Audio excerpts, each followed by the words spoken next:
On this week's episode of Good For You, Friends Don't Let Friends. Cake boss alone.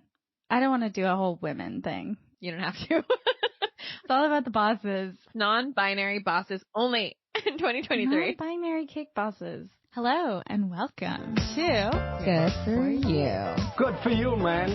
Good for you. Good for you.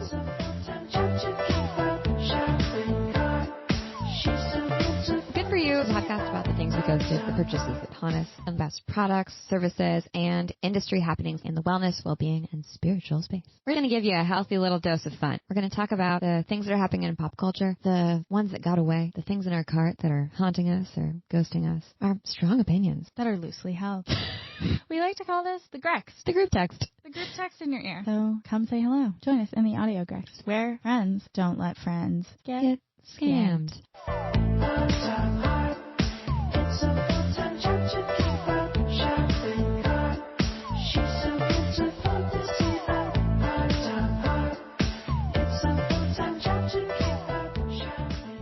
Hello. Hello. Ooh. I have a new old drink. It looks like you're drinking like whiskey. It's really your drink. Yes. Isn't it so good? It's so good. This is poppy root beer. It's not really something I would have gravitated towards, but you piqued my interest with your high praise. I influenced you. Okay. And Yep. here's the sound. Oh, so satisfying. Yeah. Isn't the poppy, the like soda, their sodas are so good. I'm pretty sure it's real soda. Like they're real healthy soda. Yeah, I'm like, I think this is just root beer. Really, we've come full circle in the pop category from what pop used to be.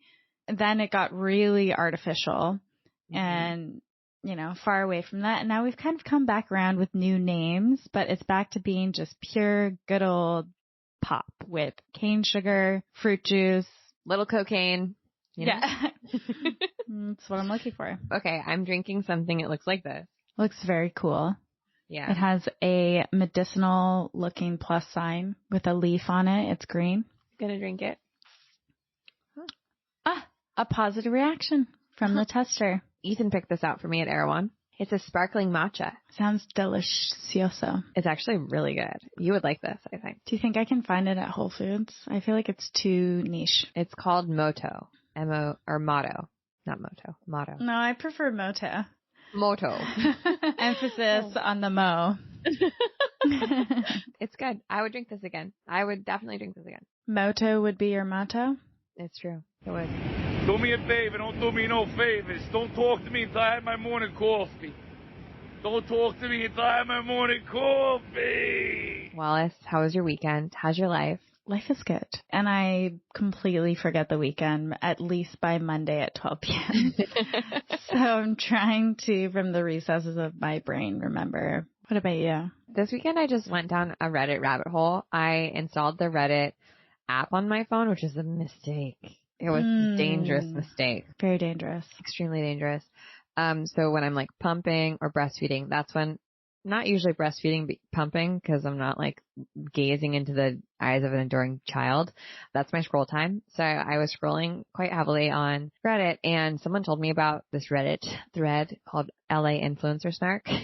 And we've talked about snark channels on here before, but I obviously went to check it out, and I have mixed feelings about it because it is like a little bit mean, but also there are some like good snark in its highest form is just like good, clean fun.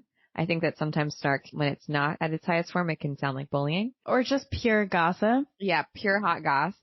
But I saw quite a few wellness influencers on the LA influencer snark thread. But one thread in particular really got me going. I went down a really intense internet rabbit hole. I went to Instagram. I went to TikTok. I went to Twitter. I was all over Reddit. And it was between, get this, the Malibu Juice Club and the Malibu Beach Club. So let me read to you what the post was. Is Malibu Juice Club and Malibu Beach Club having a contest with who can embarrass themselves the most on TikTok? Obviously, I'm intrigued. You've got me pulled in. I mean, hook, line, and sinker. Yeah. Both brands claim the other steals designs when in reality, they're both stealing sporty and rich, and they're knockoffs, which isn't exactly unique either. true. Sporty and Rich basically just knocks off designs from like the 80s and 90s and puts Sporty and Rich in the brand. logo. Exactly. So it's a simulacrum. Yeah. Yes, everyone is copying everyone is copying everyone. Mm-hmm. And there's like a 26 comment discussion thread about how these two people are like going after each other who are just copying Sporty and Rich, who copied someone else, and they're copying each other, and their logos look the same, and like they're both being super petty and mean. The first comment is, I saw that video from Malibu Sports Club defending herself. The girl who runs Malibu Juice Club is definitely in the wrong and gives off the meanest, most self-absorbed energy for someone who has not had a single original idea. So obviously I had to go check it out on TikTok. Wow. Who needs Vanderpump Rules when you have this kind of shit happening? Snark Reddits. Seriously. Like, so these two brands are like basically the same. They're really apples and apples here. Yeah, truly. And like you and I could make a brand exactly like this and launch it tomorrow because they're not like designing brand new threads. They're just printing their logo on blanks. So it's not even like, wow, groundbreaking design.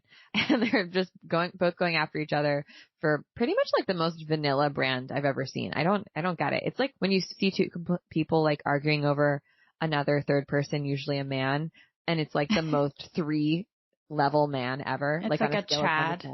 Totally. And you're like, really? You two are arguing over that guy? Like, or that girl? Like, please, you should date each other. Like, what are you doing? Make it more interesting. Yeah. So I went deeply down a rabbit hole and it just made me really happy that I don't have a wellness hypebeast brand and I don't have to live in that world because it was exhausting. You sent me this thread. And just reading the tagline is Malibu Juice Club and Malibu Beach Club having a contest with who can embarrass themselves the most on TikTok. I pictured an actual juice store and an actual beach club brand. Yeah. And I have to say I was really disappointed to find none of the above. I know, right? You're like, where are these institutions? These Howard Yes, I was picturing these old school Malibu people who have owned like a juice shop forever and a beach club, embarrassing themselves with like old parent TikTok videos. And that would have been so much more entertaining than this. Yeah, totally. Like I can picture the juice shop owner who's like just an absolute hippie Malibu person. Like, yes. And then of course the sports club person who's just like tanned to infinity and beyond and just like wearing white shorts that kind of like show, I don't know, a shadow of their like schlong. Yes, you know, like tennis shorts. Exactly. Perennially day drunk, talking about all the celebrities that come in and out of their establishment. Yeah, exactly. I was ready for that content. Ugh, I wish. No, instead it's just some Instagram peeps. So after I read through some of these comments, I did end up on a Emily Oberg snark. Wow. Oh, okay. Yeah, you went to the dark place. I did. I went quickly to the dark place, and Emily Oberg is the founder of Sporty and Rich, that brand that these guys are maybe knocking off. We don't know because it's not really an original brand itself. And there's this great post of someone taking a screenshot of a deleted story. Now we just are Reddit snark. We're just reading it out loud, basically. So please skip ahead if you're not interested in this D2C brand snark space. But it's a deleted story where she had said, imagine building an entire brand off of someone's identity, not to sound cringe, but I actually live and breathe the Sporty and Rich lifestyle and have since forever. It's not just my brand, but literally who I am as a person. Please find your own personality and taste. And then one of my favorite comments is, remember she published a book of prints she found off Tumblr from old magazine shoots? LMAO, I ain't forget it. But this makes me think of what we were talking about earlier, which we're also talking about today, is celebrity lifestyle companies coming back. And Emily Oberg, Sporty and Rich, is a lifestyle company. It's literally a lifestyle. It is literally her life. It is her life. Don't forget. Being sporty and also being rich and better than you, it is literally who she is as a person. Can you imagine saying that without a lick of irony? Like, can you just imagine what I would give to be able to say something like that? I remember when I saw the brand before I knew who she was, I was like, is this a meme brand? Like, this is hilarious. Totally, and then I was like, oh, this is serious. There's like this subset. I think the Malibu brands fall under the same category where I'm like, is this a joke? Are you guys joking? I don't get it. Yeah. Oh, no, you're not. Okay. All right. Whatever. That's your thing. But yes, lifestyle brands. They're back, baby. Maybe. We'll see. But this came on the news. Came online. And entered the chat because Meghan Markle is bringing back the TIG, which was her lifestyle brand, her lifestyle and wellness blog, a little bloggy that she had probably like back in 2017, I think. There were a couple girlies who were actresses who were like, you know what? I want to be the next Gwyneth Paltrow. Blake Lively was another. She had kind of like a internet shop and blog. I didn't even know that. And then Ryan Reynolds was like, you shall not work. Yeah, he was like, you're stuck living in the house, bearing my beautiful children. I'm going to go sell this. What he just sold like a wireless company for like $1 billion. Really? Yeah, he's really invested in he's a bajillionaire. I mean, I do believe that. I also don't know that much about the conspiracy theory that Blake Lively is not so lively and she is confined to her home. But I read that somewhere once and I was like, I could get behind that. He's too charismatic. I mean, I think there's some darkness there. Oh yeah. Yeah. He's got to be ratted like in some way. You know, they have copywriters that write all their Instagram fodder back and forth. I love that for them. That's what they're known. That's like kind of what they're known for, of like being funny on Instagram towards each other and like whatever. And they're copywriters. Can you imagine being the full-time copywriter for Ryan Reynolds? Oh my God. I'm sure there's some meta inside jokes where they're just making fun of him. He either goes one of two ways. He thinks he's way smarter and funnier than you and edits all of your jokes and they're not funny. Or he just trusts you completely and is like, yeah, do your thing. Do your thing, dude. You're a better writer than I am. But honestly, if that's you out there who's probably not listening to this podcast, you can probably do anything after that. If you're basically like, I built the brand of Ryan Reynolds online, like, all right. Yeah. Yeah, no, it's true. You figure something out. It's like the Devil Wears Prada 2023. Yeah. I mean, what if I don't want to live the way you live? Oh, don't be ridiculous, Andrea. Everybody wants to be us. Blake Lively's website was Preserve, which she launched in summer of 2014, and then she shut it down in 2015, so RIP. And Meghan Markle kind of was like in the same vein, although she did run the TIG for 3 years. If you go to the TIG.com right now, it's the farewell that we're closing this website down landing page, which is, it looks ancient. It's like a snapshot in time. It's great. Truly. It's giving WordPress. It's giving Instagram 2008. It's giving Valencia filter. So she's bringing it back apparently. And the newsy articles were like, Gwyneth Paltrow is screaming, crying, throwing up because Meghan Markle is bringing back the TIG.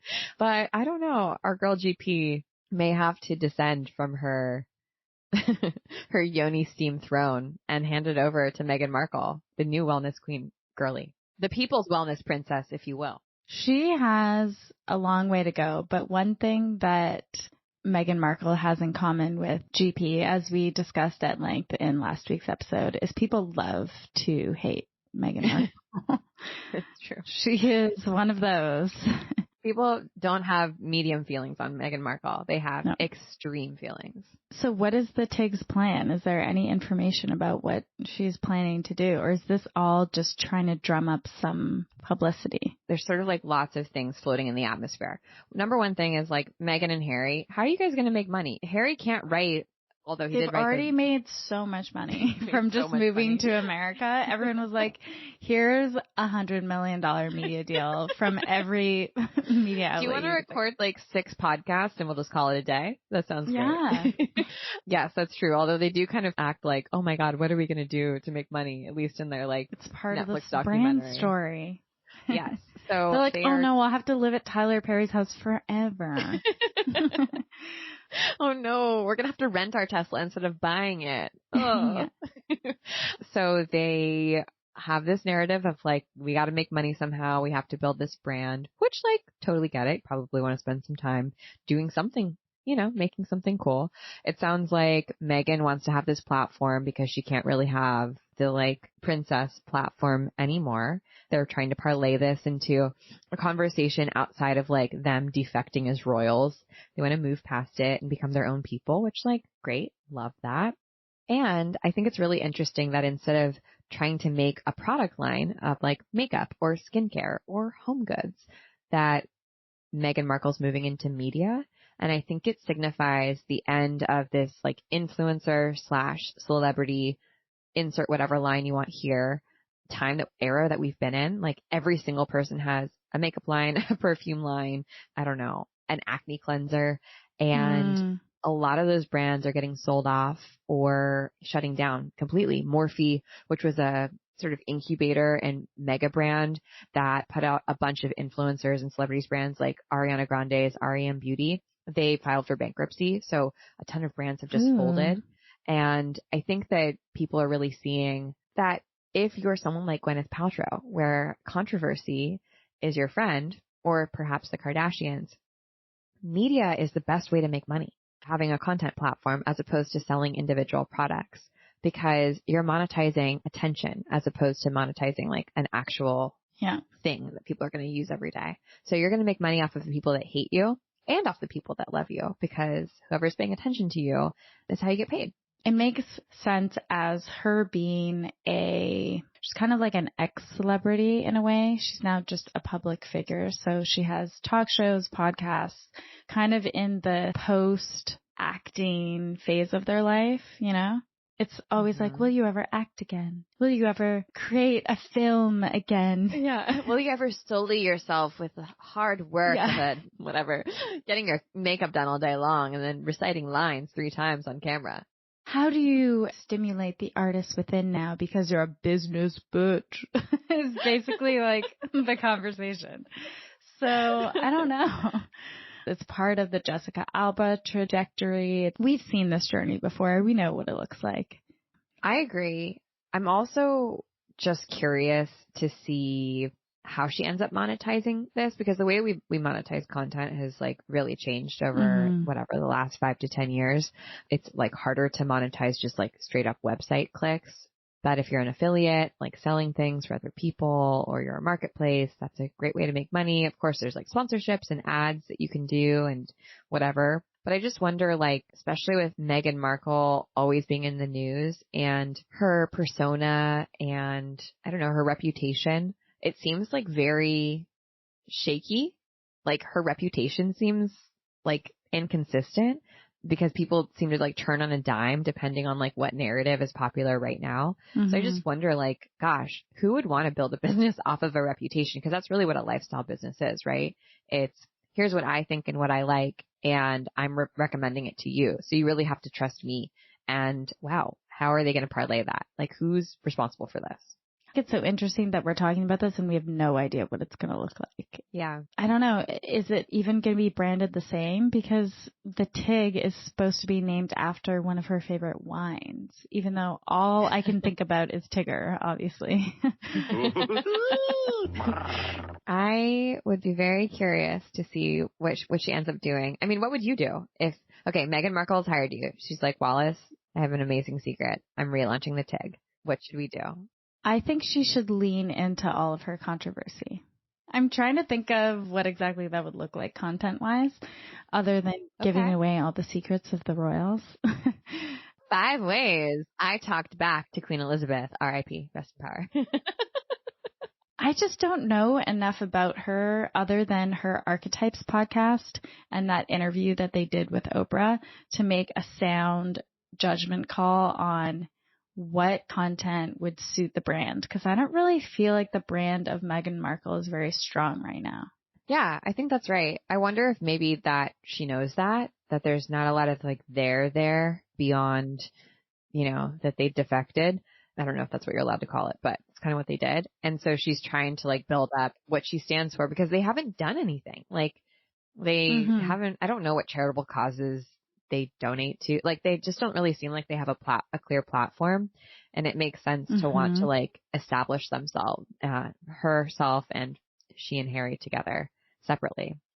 I kind of think she's going to go down the Oprah path and like start a media company, find a bunch of really talented people that are like adjacent to what she believes in and likes, and sort of establish co-credibility with those people by like bringing them up and getting some attention on them, but also they're really good at what they do. That's a little bit like also what Gwyneth Paltrow does, although I would argue that Gwyneth Paltrow sometimes picks kind of nutty people to co-brand herself with. But that's what gets the views. That's what gets the listen. Gets the clicks. That's true.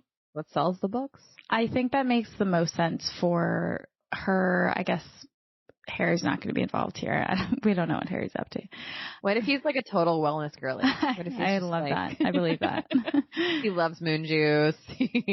He's taking his, I don't know, getting his laser facials, you know. I see that for him. But wellness lifestyle companies, are we going to see a comeback? Or is it a good thing? Who's it good for? Good for you. Good for you?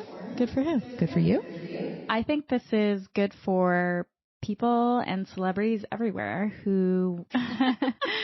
This is great for D-list celebrities everywhere. Yes, who need an alternative career path but still like to be in the public eye. You know, are comfortable being themselves on all platforms and sharing a lot about their life, because we'll always be interested in lifestyle brands. That will never go away, especially if the characters behind have some controversy or, you know, some stickiness.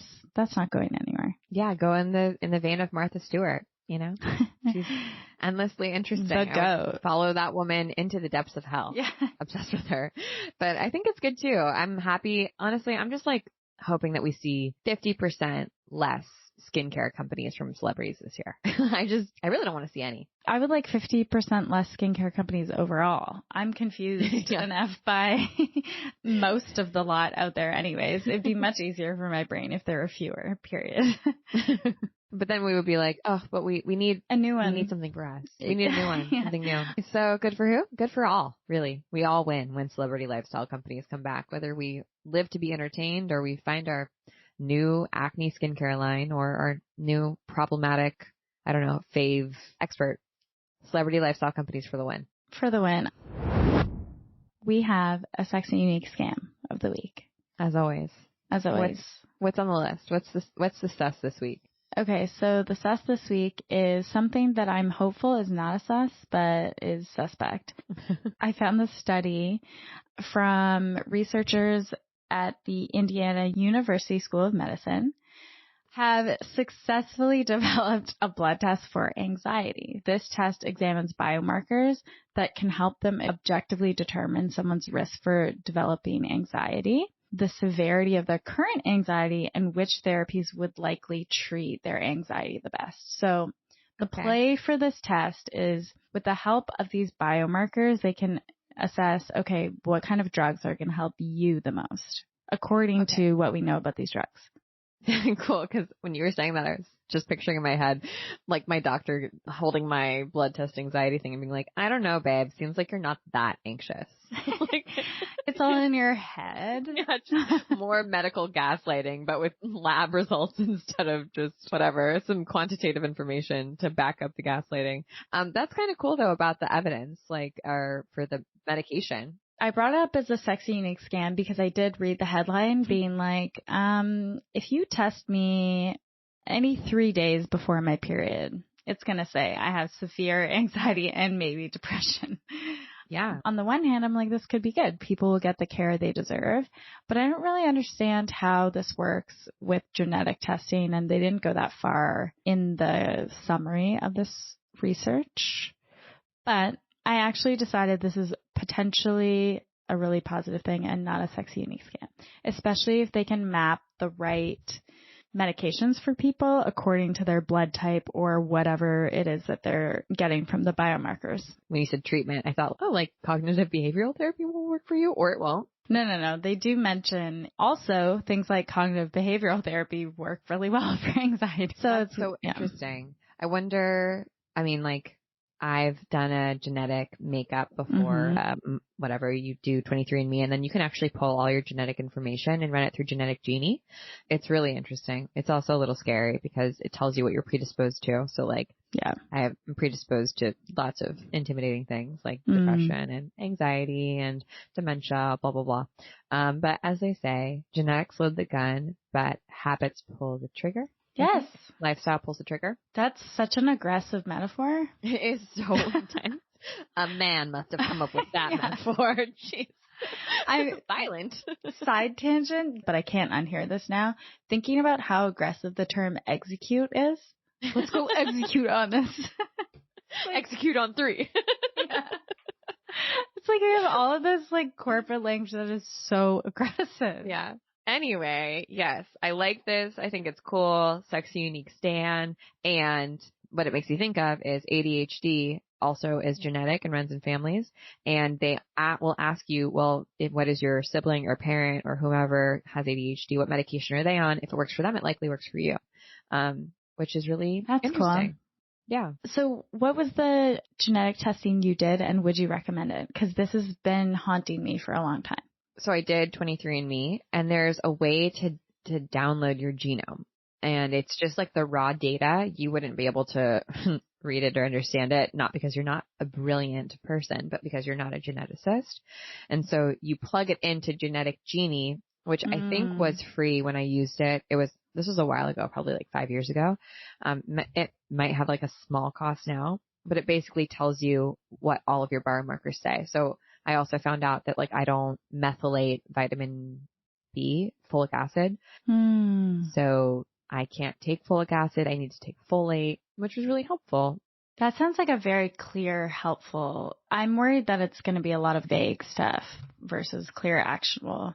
Yeah, advice. You have to kind of know what you're looking for. Like I was specifically looking for that methylation thing, but I'm sure that there's people that like specialize in it. Do this. Yeah, specialize in it and help you. But it is worth doing it.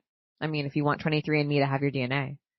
One of my brothers said to me the other day, I haven't done it because I figured you'd do it at some point, and I could just, I was like, copy off your homework. Although you will be different. My sister and I, she's going to be so mad. I don't think she listens to the podcast. She and I are different levels of Neanderthal. She has way more Neanderthal in her than I do, which is really interesting, even though we're siblings. And I'm, I think, more Italian than she is by percentage. Wait, that is so satisfying within siblings. Oh yeah, it totally is. So maybe that's in your haunted cart. Haunted cart.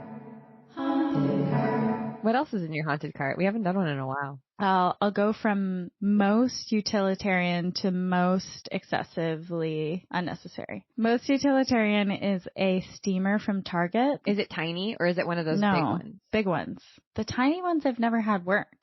I want like a full ass garment steamer because I want to abandon ever taking anything to the dry cleaner.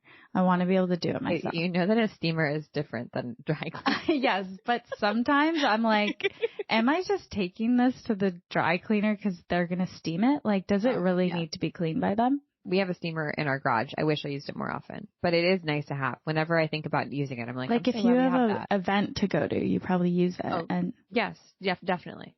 Yeah. Then Violet FR just released some serums. I saw that. I feel seduced by them. The marketing is genius, especially for me who struggles to understand how to put all the skincare pieces together, where I'm like, just tell me what this does. I don't care about the chemical name. I don't need to memorize it. Dumb it down for me, please. Exactly. That is what I would like. So they've done that, and they've named them according to their use case. So instead of being like, this is hyaluronic acid, it's like, this is for when you're extra dry. when you're crusty. Yeah. You gotta use this. I saw these and they look so cute, and they scratch like the itch that I have for little sets of things. Yeah. You know, being in cute things. However, give me pause that all of the before and after pictures, the model is wearing the same clothes, has the same hairstyle, and has the exact same makeup on.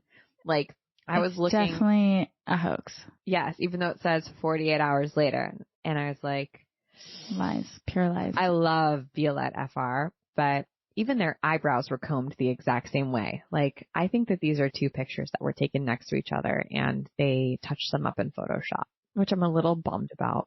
I think that is correct. Don't love it. Maybe it's out of my cart now. It's gone. Goodbye. Oh, no, I'm so sorry.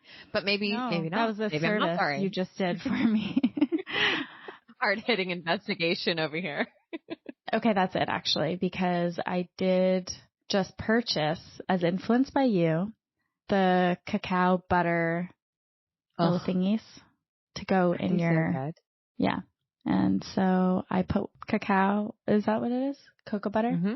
Why am I saying cacao? No, cacao butter. That's right.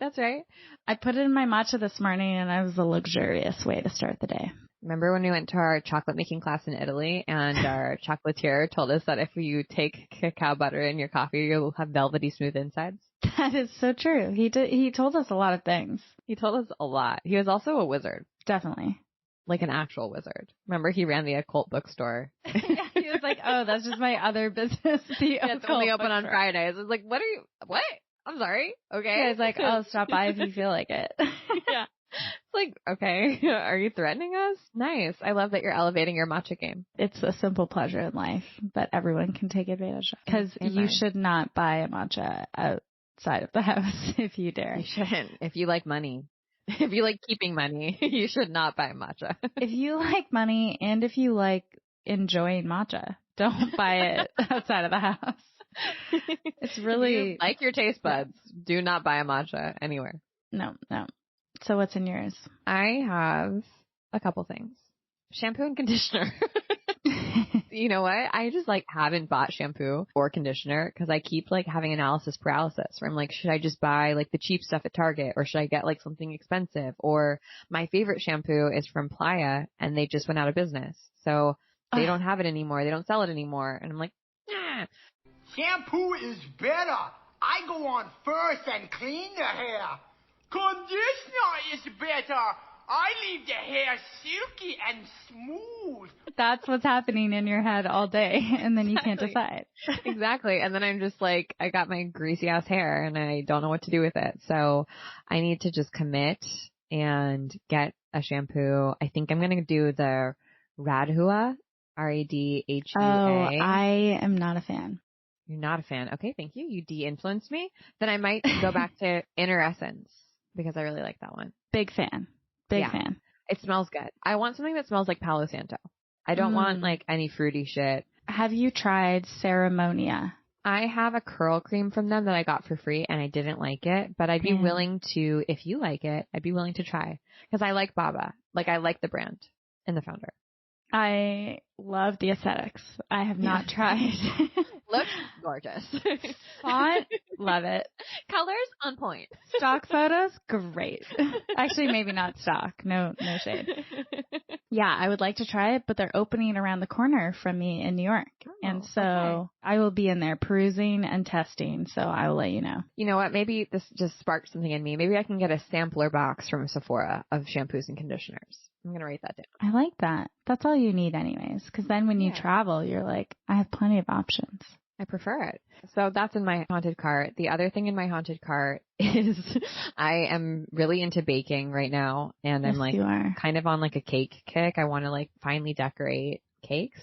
Actually, everyone check out I Bake Mistakes on Instagram. That is my already love inspo. The branding. Yes, inspo beyond. So I want to learn how to do this and practice. So of course I go on Amazon because I need the little cake tips for icing. And the number one ranked cake decorating thing is gift for women. Cake decorating supplies. And I just think that's so funny. And I just on the principle, I cannot buy it because I can't play into that. It looks really cool. Honestly, it has everything that I need inside of it. But gift for women being the name of the the SEO or something on Amazon is really turning me off. Are you a woman who likes gifts? Not no. Yeah, not no. Okay, not no. But could it not be for all people? Can't men like gifts and decorating things? What about non-binary people? I don't know. The Amazon SEO can't speak to everybody. No, the Amazon SEO is very binary. It's pretty racist, pretty sexist. Honestly, I don't know. I don't want Jeff Bezos to come for us, but yes, I am thinking about it. May just end up going so what is the tool? Oh, okay. What is this gift the for files women? are in the computer. Truly, what is it? It's actually so intense. It's a 200 piece because of course I can't just get I don't know, one little cake decorating thing. I'm like, no, this is my new hobby now, so I need to buy everything. It's a 200 piece cake turntable with 48 piping turntable. Yeah, wicka. And leveling tools and then the pastry piping bag. So it's basically pastry decorating accoutrement. And I want it. I think there's a typo here. I I think it should be gift for cake boss. I think this is clearly That's right. a boss set. That's so much more inclusive. That's Did you ever watch that show, Cake Boss? Oh, Great show. did I? Every time I had so much anxiety. Are they going to drop the cake? Are they going to drop the cake? What kind of fondant are they going to use? Will it wrap? Is it going to stay on? Will it fit? Yeah. Also, I'm like, is that edible? Are you sure? No, because that looks disgusting. But I will never do a fondant. That's my thing. I'm not going in the fondant direction. Okay, so fondant, no fondant for this Cake Boss. No fondant. You are soon to be a cake artiste also. I'm about to be a cake boss artist. Yes, exactly. Don't forget the boss. Who's going to eat the cakes? Because you did mention no one in your family eats carbs or sugar. Yeah, and I don't really like cake that much is the thing. So I think I'm just going to like give them to people. I think that's really nice. I mean, no one will say no to a random cake. Right. And also no one will be like, this tasted disgusting. They'll be like, well, it was a free cake and it wasn't that good, but it was free. So I can't be mad. Also, cakes are expensive. Not going to lie. Like a cake like this would cost you in a top tier city at least $70 and above. Minimum. And it would probably serve 4, maybe 5. It's true. Yeah, you're welcome. You're welcome, future friends. I've made 1 cake so far. So you're welcome, everyone. We've already built out the empire. It's coming. But yeah, that's in my haunted cart. Probably will emerge. Maybe I'll go to Michael's instead. Or actually, there's a cake decorating store in LA that I have my eye on. It's in East LA. I don't doubt that in LA there is a cake decorating district. LA, the city of districts. Actually, yeah, I should go downtown and just see what's about, see what's around. You could check just left of the Piñata district in DTLA. No joke, I got lost in that district in many piñata warehouses once. Yeah, it's right by the flower district. And exactly. Piñatas, flowers, cakes, they're of the same ilk, you know? Yes. It's the celebratory area. Yeah, I got to just go in and be like, do you have any specials for Cake Boss? Yeah, do you have any Cake Boss sets? It's usually a 50-piece set, only for bosses. Yes, bosses only. That's it. That's what's on my docket. Okay, that's it, guys. That's the episode. That's also it for the show. Forever. Not forever. Until next week. Have a great summer. Don't change. Or do. And we'll see you next week. Bye. Bye. Good For You is produced by yours truly, Wallace Miller Blanchard. Our theme song is by Parallel Dance Ensemble, and our wonderful editing is done by Softer Sound Studio, who you can find more information about at the link in our show notes.